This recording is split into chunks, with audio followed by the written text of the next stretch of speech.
All right, here's some health news. A new alternative to liposuction is being tested here in the Bay Area. The targets are small areas of fat on the body that are tough to get to.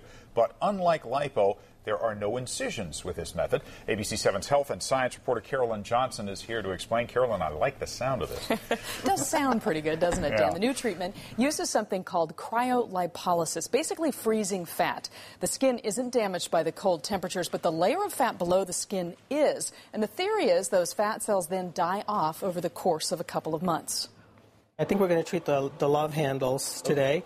By most standards, San Francisco real estate agent Michael Herner has a well-defined physique, unless you ask him. Just having a little extra fat in my core, around my core. And since regular workouts haven't melted his love handles, Michael's decided to freeze them instead. Yes, you can call it freezing fat, but what it's doing is a technical name is apoptosis, which if you apply cold selectively, it gradually destroys the fat cells, and then your body eliminates them gradually. In his office at California Pacific Medical Center, Dr. Vic Narikar places a vacuum cleaner-like attachment on Michael's back. It's not liposuction, but an investigational device called Zeltique. Here we go. You ready? The suction pulls the fatty area into a housing slightly larger than a cube of butter.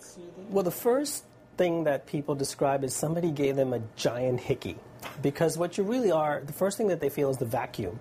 Then, over the course of about an hour, the device begins to freeze the targeted section, and as seen in this animation provided by the manufacturer, destroying fat cells in the process.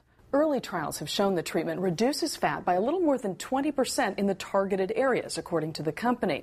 They're still waiting for FDA approval, though, to market it for fat reduction. Now we're going to just take this off, comes off. You can see the stick of butter. When the treatment is over, Michael is left with what amounts to a raised welt of frozen fat. This is all the fat that over time is going to melt. But it quickly recedes over the course of several minutes, and the dead cells, Dr. Narikar says, are eventually flushed out of the body. Michael says he's already noticed results from an earlier treatment he had several weeks ago on the other side of his waist. Where I've really noticed it is in the belt. Now, there's definitely space. The doctors say the technology will work best for those in relatively good shape. And again, it won't lead to any significant weight loss, but just some fat reduction in those targeted areas. The cost, about $500 per treatment. Dan and Cheryl. It's a lot cheaper than liposuction. Strange to watch, though, isn't it? Thank you.